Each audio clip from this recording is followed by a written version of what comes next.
Agora sim, tecnologia resolvida. Aqui eu converso com o Paulo Carrano. Paulo, gratidão pela participação conosco. Boa tarde. Boa tarde, Luciano. Prazer estar com vocês aqui. Bom, nós vamos falar a respeito dessa pesquisa que vocês desenvolveram, né, do pensamento do jovem brasileiro a respeito de diversos temas. Eu queria dar um passinho atrás, né, e perguntar a respeito do escopo da pesquisa no sentido de foi feito pela universidade, né, qual foi a proposta aí dessa pesquisa inicialmente? Essa pesquisa ela tem um caráter internacional. Ela é ibero-americana, ela foi feita internacionalmente pelo Observatório da Juventude Ibero-Americana e pela Fundação SM. A Fundação me convidou para coordenar a seção brasileira, né, o Informe Brasil, que nós intitulamos Juventudes no Brasil. Eu sou coordenador de um grupo de pesquisa já consolidado na Universidade Federal Fluminense, o Observatório Jovem, e que esse ano está fazendo 20 anos. Então, eu reuni um grupo de pesquisadores da Unirio e da UERJ, aqui no Rio de Janeiro, e a gente aplicou esse questionário, que foi aplicado em outros 8 países da região, e introduzimos uma questão, né, subdividida em duas, que nós achamos muito próprias para o Brasil, é indagar os jovens brasileiros sobre seus medos e inseguranças. Essa questão não havia, né, nos outros países. Agora, todos os outros países perguntaram também sobre lazer, escola, tempo livre, religião, enfim, todos os aspectos que a gente poderia se cotejar sobre a vida dos jovens. Perfeito. E aí a gente começar a pensar nesses dados, não é? Com esse panorama, existe muita diferença do jovem brasileiro para os jovens dos outros países? Essa parte do comparativo, né, nós estamos ainda em elaboração, ou seja, os países estão concluindo as suas pesquisas, a Colômbia já concluiu, a Espanha já concluiu, nós concluímos agora, ainda falta os outros países. De um modo geral, assim, sem querer avançar muito, né, nesse comparativo que a gente ainda não fez, a gente tem uma juventude integrada em torno de uma cosmovisão comum em torno do meio técnico, científico, as redes sociais, ou seja, o uso do celular, ele é predominante em todos esses países, né? E aí você tem as diferenças de acesso, por exemplo, à tecnologia, à base de dados, a cultura, que tem a ver com as condições socioeconômicas de cada país, né? Por exemplo, o hábito de leitura dos jovens espanhóis é muito maior do que dos jovens brasileiros, né? Ou seja, também a escolarização na Espanha avançou muito mais, universalizou-se muito mais cedo na educação básica. No Brasil ainda temos gargalos muito fortes, especialmente aí no ensino médio e o acesso ao ensino superior. Então você tem, a gente pode até antecipar isso, né, algumas diferenças que têm muito a ver com as próprias desigualdades de cada país, mas também especificidades culturais, né, de cada país. Por exemplo, no Brasil, nós temos ao longo dos últimos anos, por força de políticas públicas e também da ação de movimentos sociais ligados a gênero e raça, uma afirmação muito grande da identidade racial, né, e um aumento da consciência das jovens mulheres sobre seus direitos, né? Então, isso já é um traço, né, da cultura, do tecido social brasileiro que a gente conseguiu já perceber na pesquisa. E uma questão interessante para quem aplica, não é? Eu acho que quem tem experiência com pesquisa há vários anos, é até na assertividade, né, e na velocidade da resposta. Você coloca a questão da identidade racial, antes as pessoas ainda paravam para pensar, né? Você tinha um tempo de espaço, hoje você já vê respostas mais assertivas, mais diretas dentro desse contexto. Claro, no que pese, toda razão, no que pese o racismo, né, estrutural brasileiro, que ainda é muito presente, lamentavelmente muito presente, a gente tem uma afirmação da identidade racial, especialmente das populações negras, mas também indígenas, é muito maior do que em outras épocas. As pessoas já se afirmam mais como pretos ou como pardos, né, e compondo esse mosaico de negros, né, que aparece a partir da classificação do IBGE. E isso é fruto, né, de políticas públicas, mas também das ações afirmativas, tanto do Estado nos últimos anos, ainda que agora estejamos em declínio, como da ação dos movimentos sociais, ou seja, o orgulho de ser negro num país onde a cultura negra tem tanta contribuição, ele está se aproximando daquilo que é o mais desejável, ou seja, as pessoas não se envergonharem de quem são. Política e religião, né? 2 pontos aí presentes na pesquisa. Como é que tem sido esse reflexo e essa amostra que a pesquisa nos traz? Do ponto de vista da religião, né, é muito interessante, a pesquisa confirma, né, vamos dizer assim, séries históricas de outras pesquisas, e é até bem interessante falar sobre isso. As pesquisas de opinião, a gente fala muito em retrato, instantâneo, em momento, né, como uma forma de marcar, né, o tempo da sua realização. Mas elas são muito melhores quando vistas em movimento, ou seja, em comparação, né, então, ou seja, com séries históricas, o que são modelagens. Nós temos uma população aí de mais de 50 milhões de jovens e as nossas amostras de pesquisa, né, são 2.000, 1.700 pessoas. Então tem que tomar cuidado para fazer generalizações. Sim. Mas elas nos ajudam a ver, especialmente numa série histórica, né, o que está acontecendo. No caso da religião, é bastante interessante ver que os jovens estão exercitando um campo de autonomia muito maior, né? Eles não são herdeiros imediatos dos seus pais, ou seja, ainda que haja uma transmissão geracional, ou seja, filhos de pais evangélicos sendo evangélicos, há também um significativo aumento de número de filhos, né, que não coincidem com a religião de seus pais. Então nós temos jovens de pais evangélicos que são candomblecistas, nós temos filhos de pais católicos que são espíritas, enfim. Então isso é uma demonstração de que há um campo maior de autonomia para ser jovem, né? Isso tem a ver com uma complexificação da sociedade que é de longa data, né?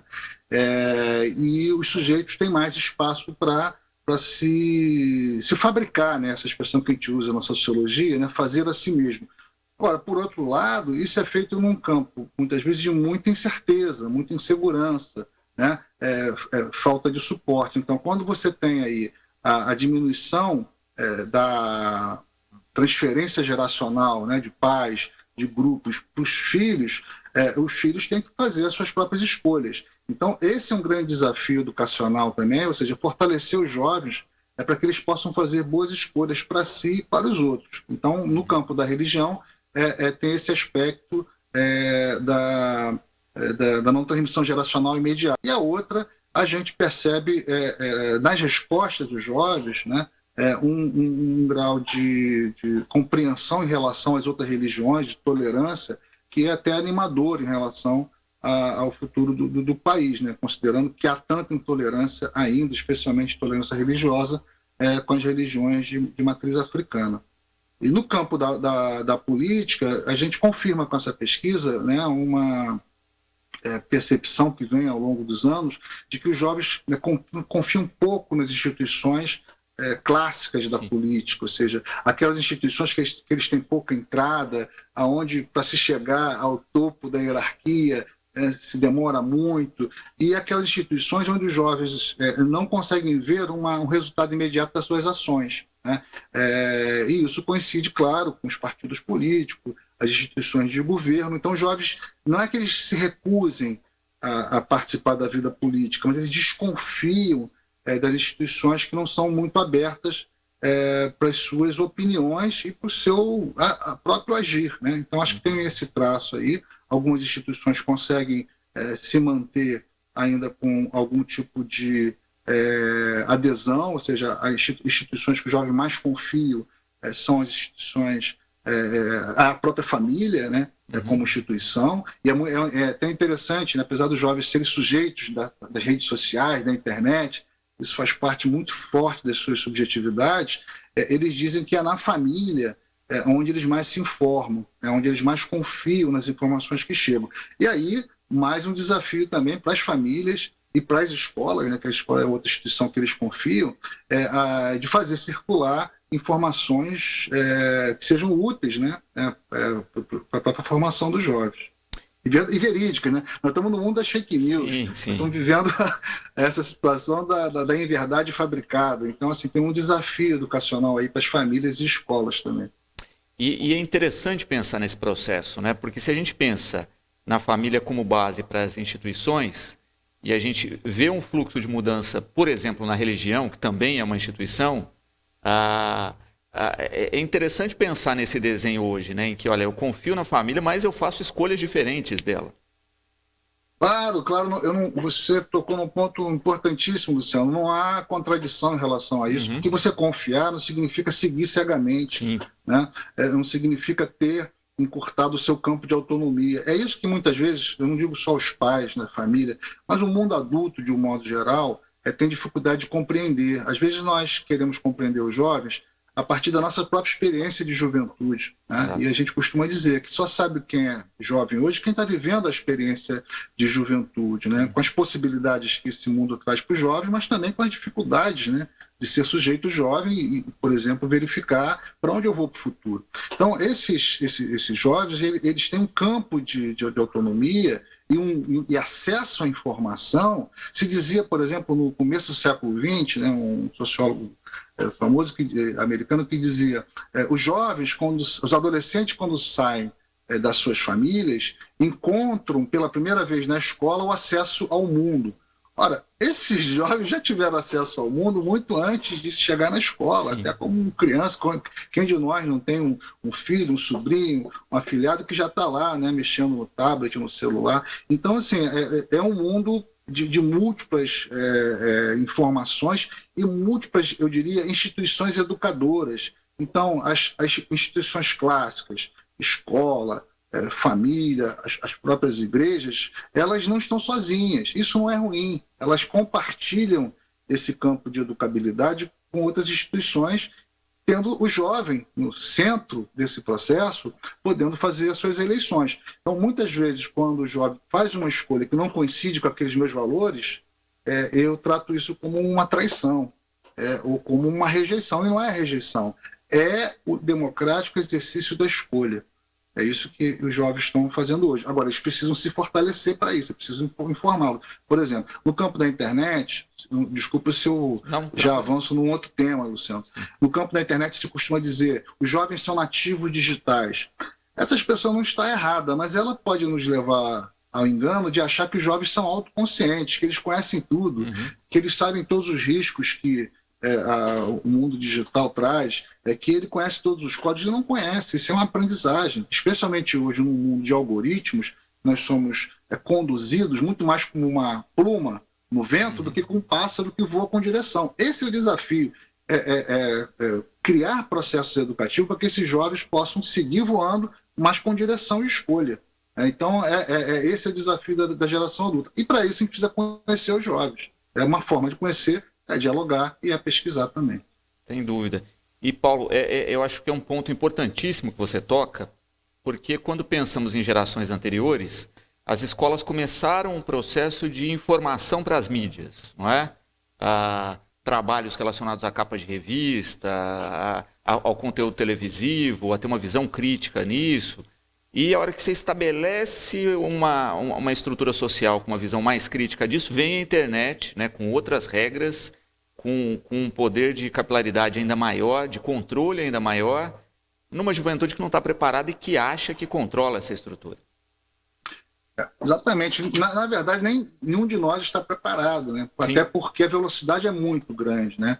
Por exemplo, os próprios programadores, né, que são pessoas que poderiam, né, dizer, eles são os que sabem o que está acontecendo. Muitos programadores não sabem o que está acontecendo porque os algoritmos, por exemplo, eles são muito fechados, eles são caixas pretas.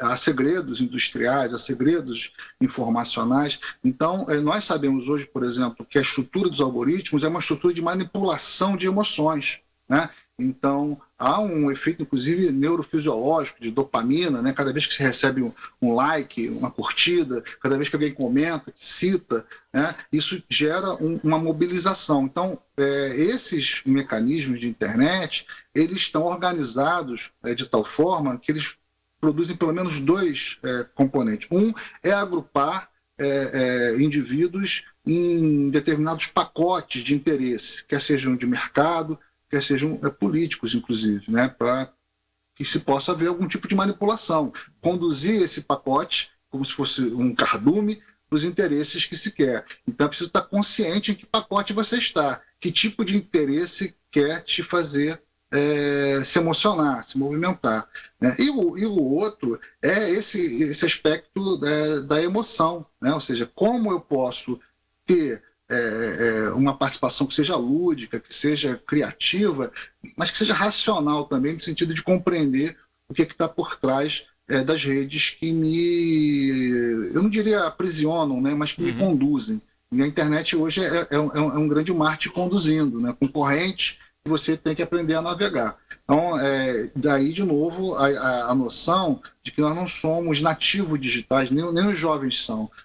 Somos todos sujeitos aprendentes, e num campo que tem muita manipulação e que está mudando constantemente. Exato. Medos e inseguranças, né? O nosso ponto diferencial aí na pesquisa, né? O que apontou essa parte do questionário? Eu diria que nós temos dois tipos de medos e insegurança, né? Nós separamos medos e inseguranças porque o medo ele é algo que nos atinge corporalmente mais diretamente, né? O medo de ser assaltado, o medo de morrer violentamente. Veja que paradoxo, né? Se formos olhar, sei lá, há 100 anos atrás, quem tinha medo de morrer, em geral, eram os mais velhos, né? Ou seja, então o medo da morte ele era uma coisa que demorava a chegar para a juventude, a não ser aqueles jovens que estivessem envolvidos em conflitos armados, em guerras e tal. Mas o medo da morte hoje chegou muito mais rapidamente para jovens, especialmente jovens de setores vulneráveis, no caso brasileiro, jovens negros moradores da periferia. Então esse medo, né, esse medo da morte violenta. Jovens mulheres, medo do estupro, né, medo de ser violentada entre a escola e o trabalho, entre a casa e a escola. Esse é um medo muito comum em relação a jovens mulheres, ou seja, os jovens homens, especialmente jovens negros de periferia, têm medo de morrer violentamente, quer seja na mão da polícia militar, né, e das diferentes polícias, das milícias, dos grupos armados que controlam territórios, e jovens mulheres têm medo da violência sexual. Agora, esse é o medo, eu diria, do presente, né? Um medo que pode ser atenuado com políticas públicas, com políticas de segurança. Por exemplo, políticas de transporte numa cidade não são políticas apenas de transporte, são políticas também de juventude. Sim. São políticas que auxiliam os jovens a terem autonomia. Por exemplo, muitos pais, por vezes, interditam a liberdade dos filhos, no sentido de não permitir que eles cheguem tarde em casa ou que frequentem tais lugares, não porque são maldosos, mas que têm preocupação legítima com a saúde, com a segurança de seus filhos e filhas, especialmente as filhas.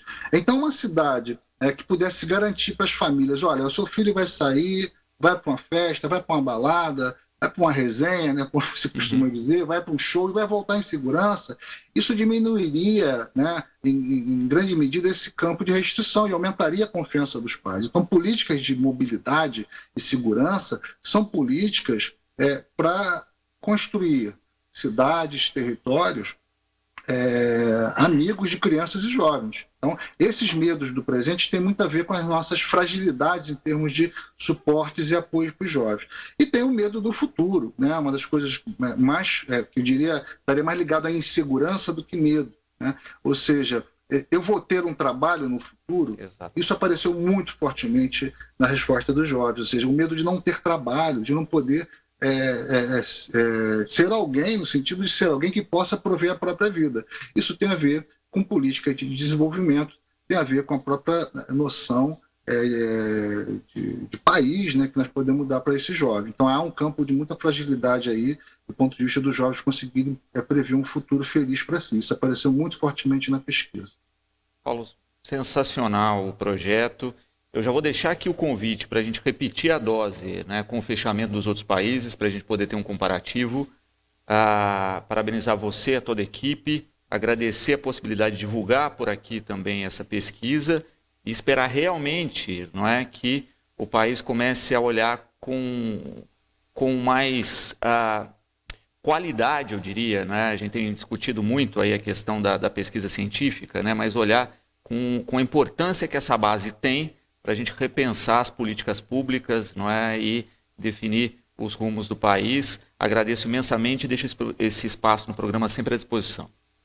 Obrigado, Luciano. E dizer que a pesquisa está acessível na íntegra, no site do Observatório da Juventude Ibero-Americana e da Fundação SM, e também no meu blog, né? paulocarrano.blog, está lá, e é um espaço de diálogo. Acho que essa que é a questão. Nós precisamos conhecer as realidades que queremos alterar. Então, não se vai fazer nada para a juventude sem conhecer o que é, de fato, ser jovem hoje. Então, esse é um sinal. E, por fim, Luciano, só para me dizer, nós temos uma pesquisa que foi feita num período imediatamente anterior à pandemia. Então, nós temos nessa pesquisa a condição de ver como é que eram as situações desses jovens antes da pandemia. E muitas delas se agravaram. Né? Então, essa pesquisa permitirá fazer um comparativo com as pesquisas que estão sendo feitas agora e que vão ser feitas no período pós-pandemia.